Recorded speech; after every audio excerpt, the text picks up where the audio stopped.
Leaders of Segunda Beach have a bold vision for their community.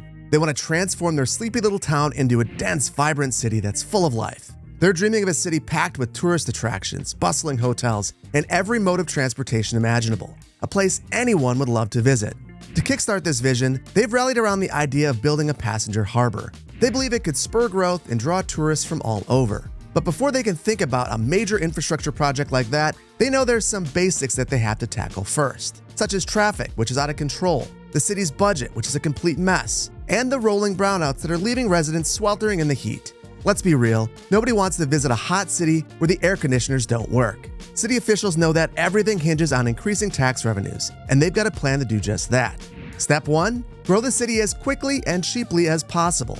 They'll do this by granting zoning entitlements where infrastructure already exists, avoiding costly expansions. Step 2, attract specialized industries like farming, mining, forestry, and aggregate production. These industries could boost the local economy and make living in the city more affordable.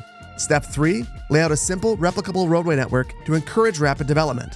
And Step 4, invest in transportation. That means adding capacity to local roads where needed and rolling out a new bus service to connect residents to key destinations. And along the way, respond to issues swiftly as they come up.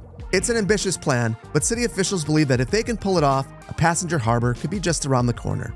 And if you're excited to see Segunda Beach balance its budget with rapid growth, hit the like button. And if you think that we should just take out a loan and build the harbor right away, hit the like button for that too, and let me know your thoughts down in the comments. Or leave an emoji representing industry for the sake of engagement. And without any further ado, let's jump right in. Hello and welcome back to Segunda Beach. The first thing I want to tackle today is a little bit of zoning within the existing areas. Our budget is a complete mess right now, and the only way that we're going to fix that is to grow our tax base. But while we're doing this, we've also got to pay attention to power because we've been experiencing some rolling brownouts, and if we don't take care of that, we're going to have all sorts of problems. So the first thing I'm going to do, even though we don't have very much industrial demand, I'm going to fill in this industrial area a bit. And that's just because the roads are kind of all perfect. I just want to make sure that I'm not blocking future expansion. So where we have roads teed in, I'll just make sure that I'm not making it impossible to draw new roads without eminent domain. And then over here, there's less that I can do, but there are two areas that I want to target. Right here along what is Main Street, which we're likely going to rename based upon some feedback from the previous episode. And then right here, where I've got kind of an interesting idea. Let's start over here because I think that we can fill this area in with a bit of office, and that should generate quite a bit of money for us. And I'm temporarily adding this highway piece right here so that I can focus the zoning. It's a bit of a workaround, but it does the trick. And now you can see that all of the offices are facing what is currently Main Street. But let's rename this. We're going to rename this Playa de Segunda Boulevard, which I think is going to work really well. I guess in California, they name most of the streets like this, Boulevard, and they would name a street like this one right here, Myrtle Street. Main Street. I can't rename that though because that's Myrtle Street. It has to stay there. So we don't want to upset Myrtle. So the next thing I want to do is move over here and think about adding in a few more of these French row homes. But this is a really, really steep area. So we're going to have to master our terrain before we do that. And what I'm thinking is we're going to add a middle row right here.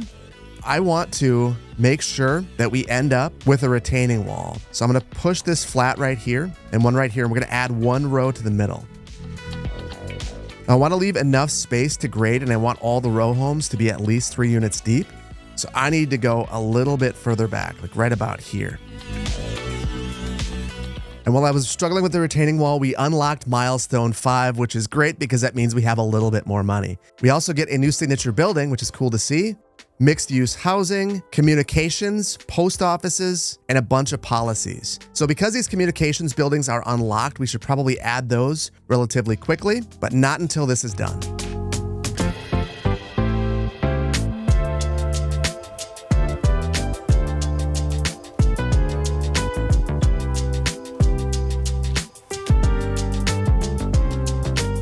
And there we go. So this is my general idea here. Have a couple of levels of housing. I had to play with this side a little bit, and there's a little bit of a vision into the upside down, but we'll just have to forgive a little bit of imperfection, particularly in vanilla. I do like the general layout of this though. Now that we have this, we're starting to generate a bit of revenue, and that makes me think that we should pop on over to our power plant and kind of preempt some of these issues that we're gonna see here. So I just wanna make sure that we are good for a while. So we're gonna add in our solar assist that gives us a little bit more energy. So this was 5, now it's 7, and then we'll add our battery backup. I don't know that this actually matters for me right now, but we'll do it anyway. And you know what? We won't have brownouts if for whatever reason we're not producing power. So there we go. I think that we are in a better spot in terms of our budget. So let's move on to a couple of traffic fixes because we've got some really extreme stuff going on right here. And you might be inclined to do a lot of extreme things to resolve this, but all we need is just a little bit more capacity. So what I'm gonna do is upgrade this to have a turn lane. I'm gonna upgrade a portion of this to be a highway. We gotta make sure we add our water pipes underneath the road right where they belong. And we need power here. So I'm just gonna add lights to the road and hopefully that solves all those issues. And you can see already it's looking considerably better. And the reason it's looking better is the dominant movement through here was that right-hand turn. I think we can improve it even more though. And to do that, I just wanna have a free right.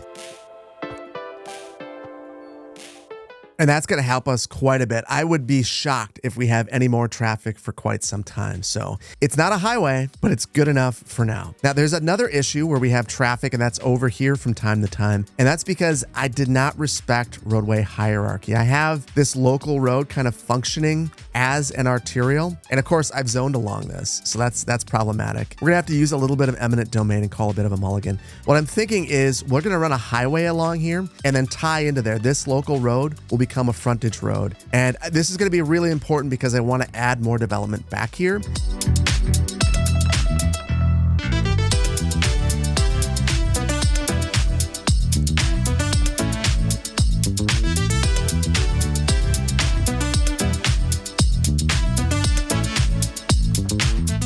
We've got one more traffic fix, and that's right here. There were a number of comments about this one, actually. This turn is really unsafe. The way that I'm gonna fix this is just to square this up.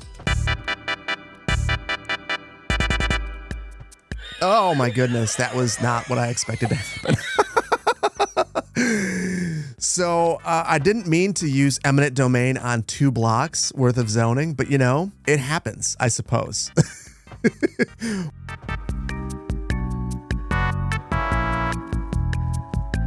And we're just going to pretend that none of that just happened because that was terrible. But that is a much safer configuration. And I'm so distracted by the zoning issues that I almost forgot to remove this unnecessary junction and those crossings. That's much, much better in my estimation. So now that we have that taken care of, I think it's time to start adding some specialized industries. And I want to begin with some farms. And I think that this is basically as good of area as any, excellent access to the highway. And the way that we're gonna begin this is by adding a frontage road. So I want to parallel the highway. So I'm gonna turn on the parallel mode. I'm gonna give a couple of units of offset, and then we're gonna basically trace the highway. Now the trick to this is to ensure that you don't have snap to zoning grid enabled and to make sure that you have snap to existing geometry enabled, and then just go along the highway in the direction that you wanna be on. And then I'm gonna slowly go along following that left-hand lane with the continuous tool on. And then I will basically drag this until I see it impacting the highway. And then I'll restart right here. And I'll completely parallel this road without screwing up my highway.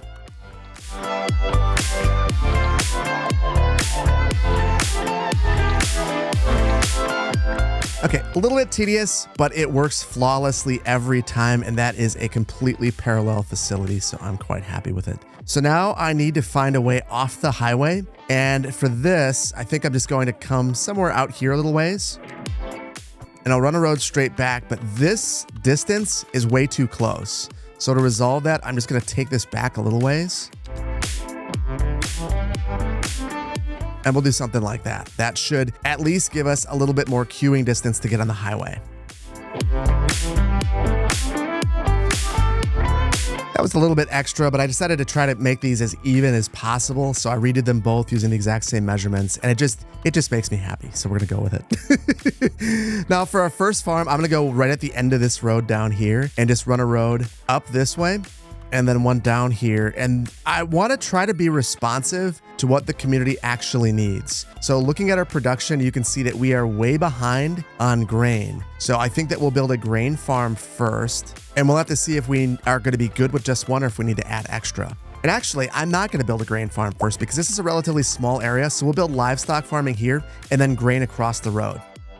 Now, I wanted to make sure that this is centered on this road because then we should be able to just add on. And now I'm going to leave space for trees.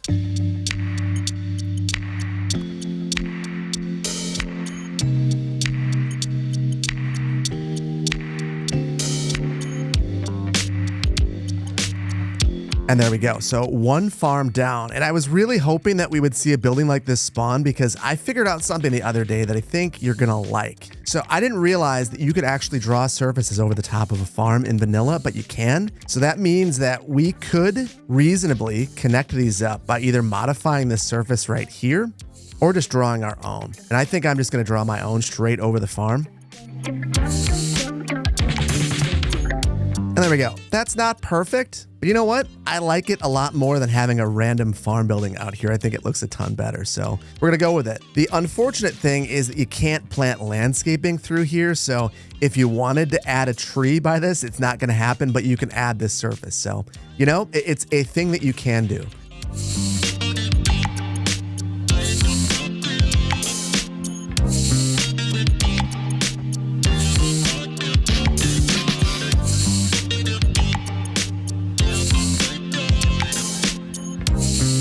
At this point, you might be thinking that I'm super bummed that I don't have a line tool, but I actually think that this works out better than having a line tool because it all feels a little bit random. So I kind of dig it. I think it looks all right. I want to see what this did for our overall production, and we have a massive surplus, so that is great. We'll add a vegetable farm right across from this, and then I think for farms, we should be set for a while.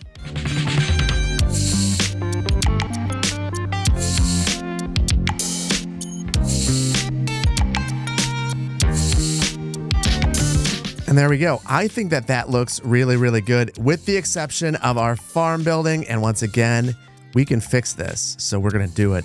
I think I'm going to try to make these roads really tidy though. And there we go. I think that that looks pretty good. Editor Phil here, and I'm cutting in to show you the changes that I made after I recorded the city tour. And I made these changes because a whole bunch of new farm buildings spawned in during the playthrough, and as a result, all of my paths were screwed up. So if you're gonna do this, I would highly recommend that you wait till your farm levels up a bit and then add the paths. Otherwise, you'll have to fix it up after the fact like I had to. And look what this has been doing to our budget. It is improving slowly over time as we build these. Things are moving in the right direction. But there's at least one more industry, maybe two more that I want to build. I think we have to build an aggregate mine. And I think for this, we're going to continue to load up industries back here. Aggregate mines can be basically anywhere where there's stone, which is basically everywhere. So I think we could get away with one right here. The only issue is that we have a river right here, and I'm sure that the EPA, the Environmental Protection Agency, would have an issue with this, but you know what? We're going to do it anyway. So we're going to add it right here. I think it's going to fit really nicely.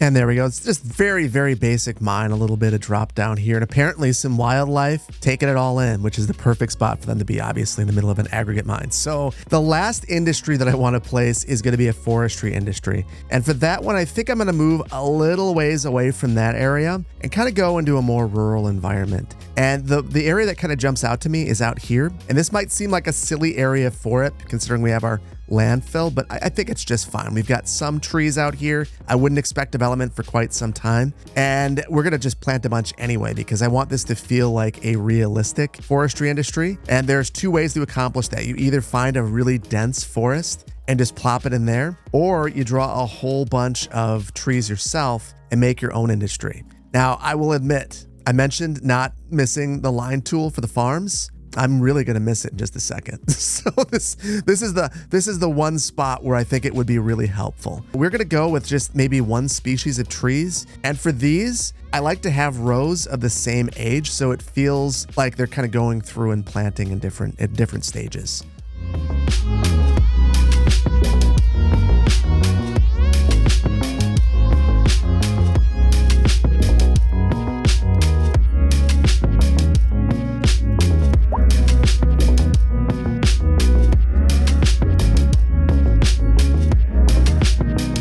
And I went a little bit extra right here, but I think that it was worth it in the end. I think it looks pretty darn good. Editor Phil here. We can't leave this like this. This is a very easy fix. What I'm going to do is just pull this back a little ways and then just carve in. And pull that through. Very, very easy. It looks a ton better now. I like that a lot. And now we're in a spot with our budget where I think we can start to grow the community again. So I want to go over here, and the main goal is going to be to make a grid that we can repeat really easily. So I want to respect the topography. That's going to be really helpful. So continuing down the same path that we have isn't going to work. We're going to have to kind of reorient the grid a bit and kind of go up the side of the hill. But if we do it right, and if we follow the right gradient, I think that we should be able to basically go all the way to the highway in the future. And the whole reason that we're doing this, the whole reason that cities have historically done this, is it makes it really predictable for developers who want to come in and rapidly build.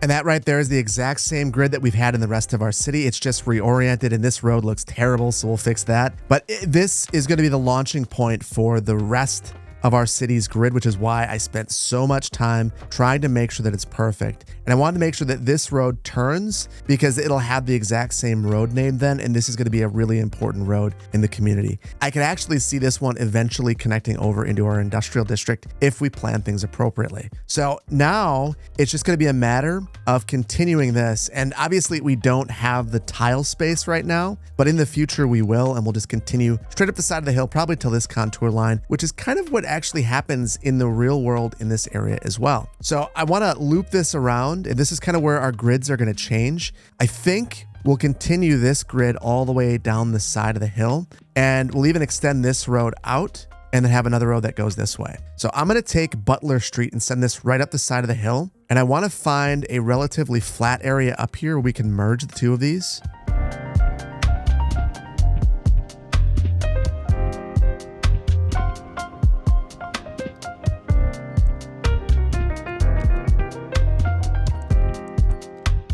Okay, so now I want to imagine that some of the soil that we just moved around got pushed right here. We're going to use this to create a level pad because I've got an idea for what I want right here that I think is going to, whoa, it's way more soil than I anticipated. That's respecting the topography right there, clearly. I have an idea for this area though, that I think is going to make a lot of sense. One of the things that I think is a valid criticism of Skylines in general is that there aren't very many churches. And generally, they are very present in many communities. They are architecturally very significant features of many communities. So I want to place one right up here. And then we're also going to use this as a spot for our communications tower. And I'm hoping that it covers most of the community because I definitely don't want to place it next to our beautiful lighthouse over there. So the church will be a part of the cemetery. And I think if we play our cards right, we can get this right on the edge of the hill up here.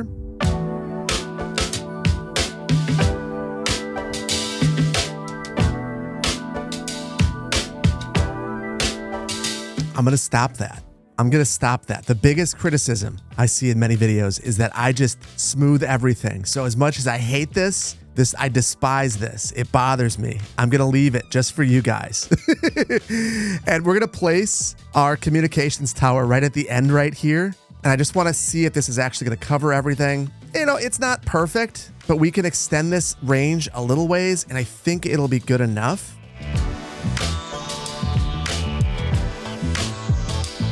Oh boy, I really hate that. I really hate that. So let me know in the comments below if you're happy with that, or if you think that I should just continue to slope things till my heart is content. I'm really curious to know how you feel. So the other part of this is I think that this would be a really interesting hike. And we've already got this extensive path network through here. And I think being able to get up to the top of the hill would be a really interesting community amenity. So there's not really a huge purpose to get up here, short of it just being a nice hike with an interesting view.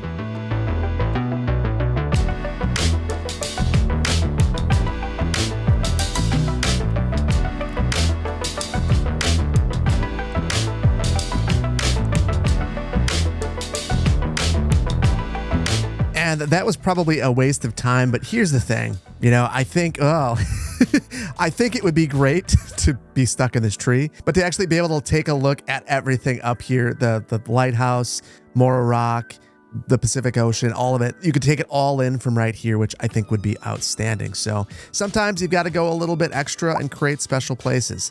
Now, though, we've got to continue to expand this grid and start to zone things in. And then we'll continue to use our European low-density waterfront housing.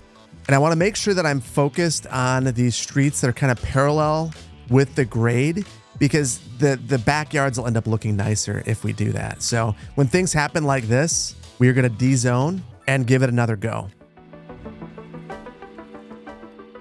And honestly, I wonder if it just makes more sense just to leave 1 unit gap on the side. It'll control my zoning, and I'll give a little bit of separation in between the streets and those lots, which hopefully will make things not look super janky. I also think that we're getting a little ways away from all of our commercial, so we have to have some sort of neighborhood commercial to serve this area. Otherwise, these folks would be completely stuck in their cars to get even just a milk or something like that. So I think we'll have a little shopping district over here, maybe just a couple of corner shops. Nothing all that big.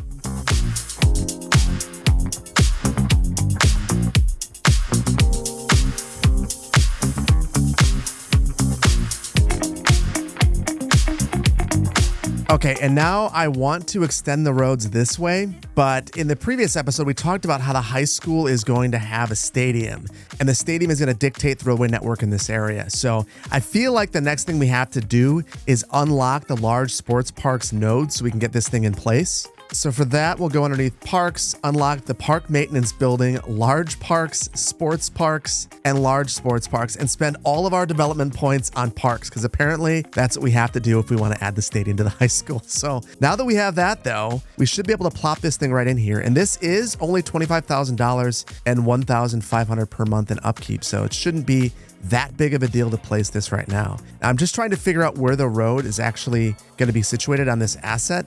And it looks like it's the side opposite the seating. So I might do something like this, which will cut into our contour lines a little bit. And I'll back it off from the road so I can do a bit of grading. Holy cow. It's way more slopey than I expected it to be. That is insane right there. And it's not connected via a pedestrian facility. I think I can resolve that. So the biggest issue with this, and I'm guessing if any engineer is watching, you would say that this is now going to flood repeatedly, all the time.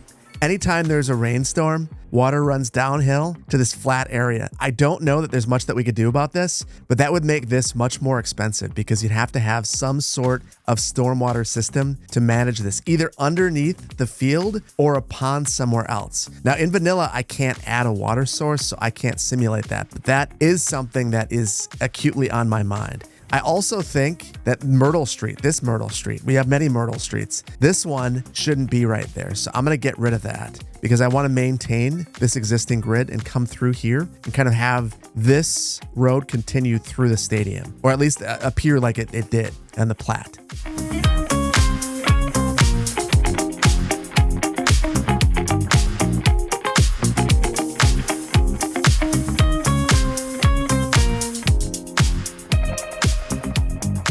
And there we go. That's better. And I decided to sever this alleyway because reasonably it's not really going to help this facility. And maybe this opens up the opportunity to zone a little bit more right here. So here's where our grid, I think we just continue this grid once we have this tile right here. And I am very curious to know how close we are to being able to buy this. So I'm going to give it a shot. One of the interesting things about this map is that because all the tiles are different sizes, they cost different amounts and their upkeep is different as well. So I really want this tile at some point. I think that this This is probably the tile where we have our harbor, but that's one of the more expensive tiles. This one is $72,000 per month in upkeep. This one right here is only $21,000 per month. And that's due to the lack of resources and the smaller size. So we are going to pick this one up right away. And this will allow us to continue to expand our city. And we're probably going to place our bus depot somewhere over here as well. Probably closer to the highway where it's a little bit flatter, where it'd be easier to build, cheaper to build for certain.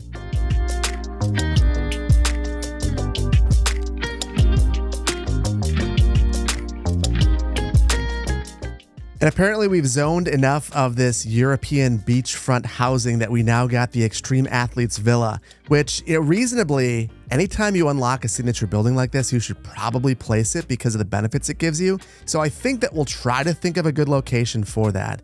That said, I tried to ensure that all of the zoning was facing these streets that are along the contour line, but things got a little bit wonky. So I am going to add paths along here temporarily.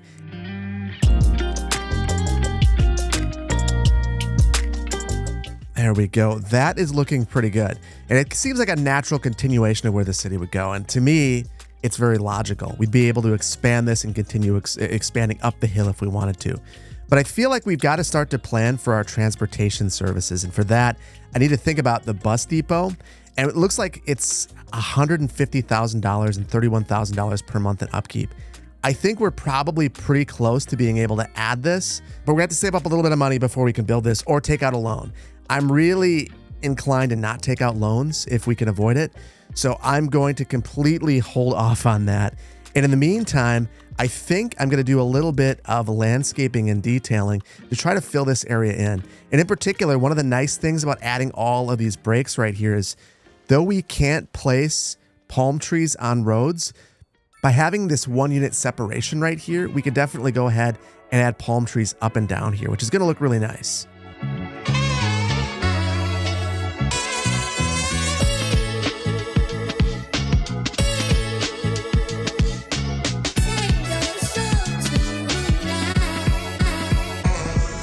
Okay, I like that. I think that looks pretty good. There is one thing that's on my mind though. We're going to be adding this bus service and we still only have one way into town. So I'm thinking that I'm going to add our second entry point in, and it's going to be very similar to this, just a local road teeing into the highway. I'm inclined to make it this road. The problem is we're kind of, if we go down the path I want to go down, we don't have that tile yet. So even though this isn't the most direct one right here, I think for the time being, we'll connect with up right here. And in the future, we'll probably change that and have an interchange coming off that road. Now, I imagine that this would make this neighborhood much less desirable, but things like this certainly exist, and they're going to exist here as well. And then once these grow in, I think that we're just going to have to take out a loan to cover our bus service because we're absolutely adding that today. It has to happen. And then for our signature building, we'll place that right here, right along the coast. And we'll give them an extra large lot. We'll flatten it out a little bit as well. And the whole reason why I want to place this is you can see it adds +2 to well-being within 500 meters, which is going to be a huge benefit to the city and make people want to live here. And it'll also get us to Boomtown, which is wonderful. This will give us loans, and it also gives us enough money to place our bus depot so we don't have to take out a loan, which is fantastic.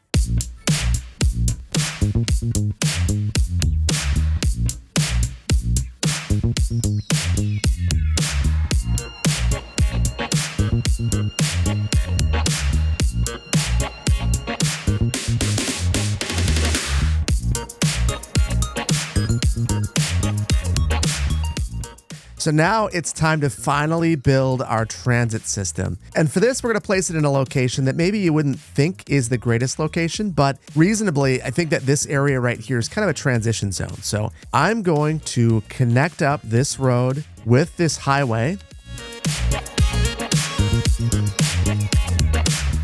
And then our bus depot goes right about here. So I will focus that on Wood Street and give it enough space that we can terraform around it. And then I think I'll reserve all of the rest of the space around here for transit uses. And apparently I'm too far away from the road right now, so we'll have to fix that as well.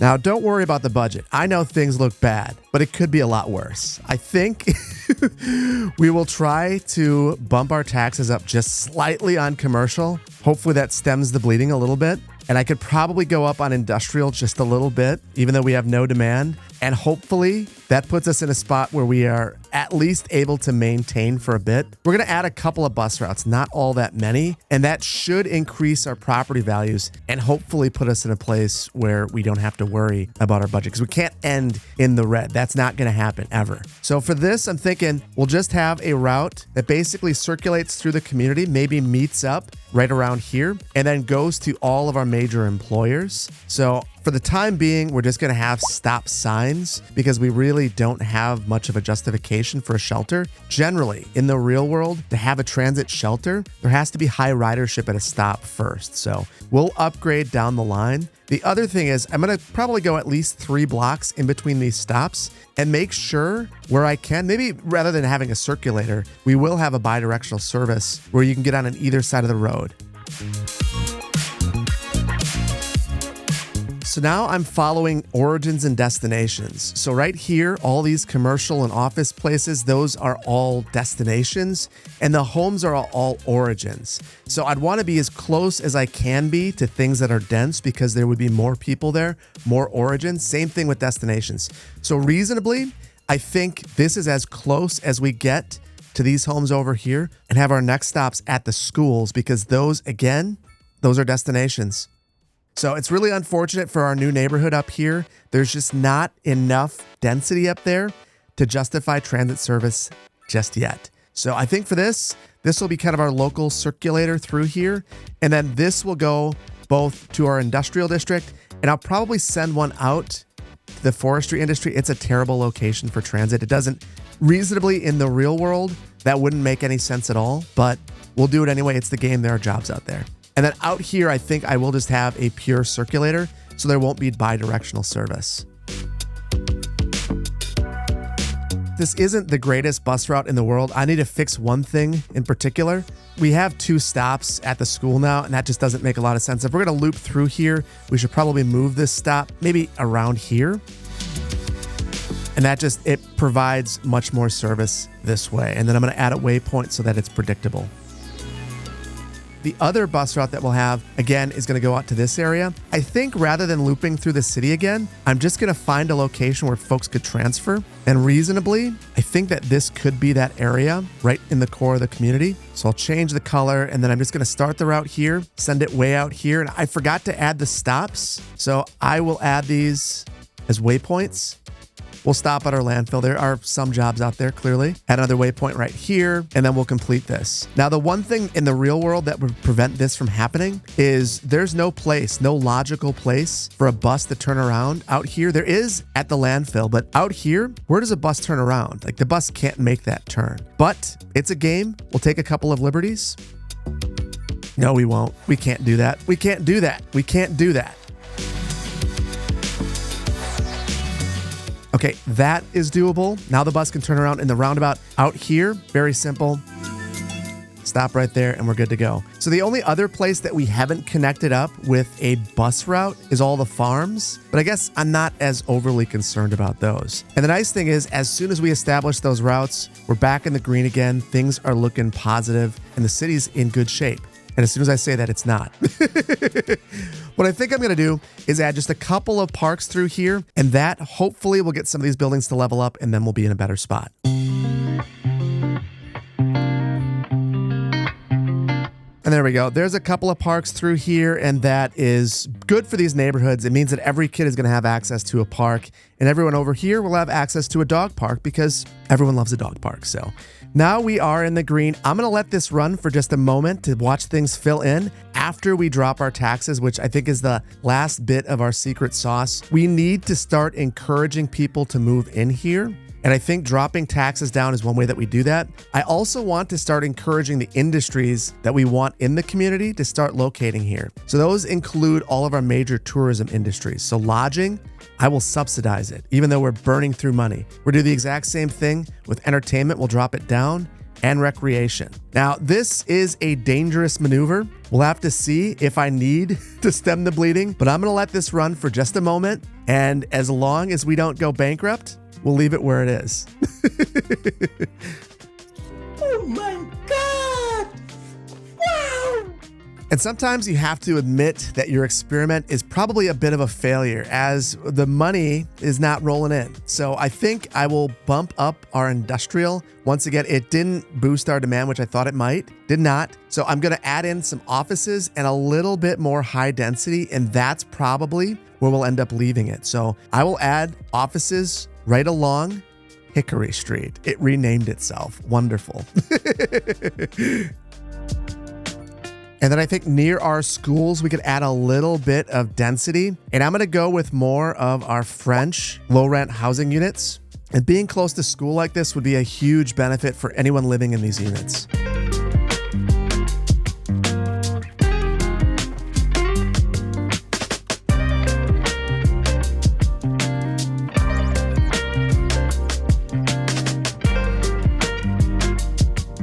And I'm not sure that I love the message here that we balance the budget on the back of low-income residents, but it has done the trick, so I guess that's what we've done. Oh my goodness. I don't know what that is though.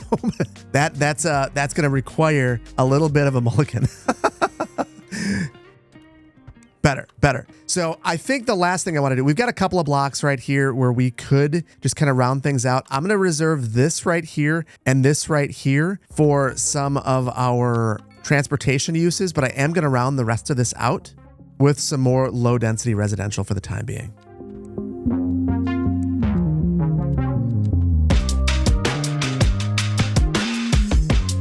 And it's not perfect, but I think it's looking pretty good. I really like the way that this area has turned out. Even though we've really concentrated some of our low income uses right along this road, I think that they look pretty good. And reasonably, this would be an excellent place to live. You'd have good access to parks, you'd have excellent access to schools, good access to transit in general. It would just be a good place to live. So I'm pleased with these being here, even though they are definitely concentrated. But what I think I'm the most pleased about is that our budget is finally starting to look good. Just had to be patient for a little while things balanced out. And $2,000 per hour means that in short order, we should have enough to build that harbor. And maybe we'll accelerate it with a loan in the next one. But for now, there's only one more thing left to do. That's take inventory of what we've done with a brief city tour.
And you know, one thing that we haven't done is take in the city at night. So I thought it might be nice just to admire the city at night. It just looks really, really good in my opinion. And I like the direction that we're going with this. It feels very organic and it feels much more Verde Beach than Magnolia County, which I'm definitely enjoying. And I hope that you're enjoying this as well. If you are, please consider hitting the like button. If you're not subscribed to the channel, please consider doing so. And I want to thank you so much for your time today. Whether you're watching me on Twitch and you've been dealing with all the awkward silences as I landscape in detail, or you're watching the edited video, I appreciate your time. Thank you so much for joining me. I can't wait to see you in the next one. Take care. Bye-bye.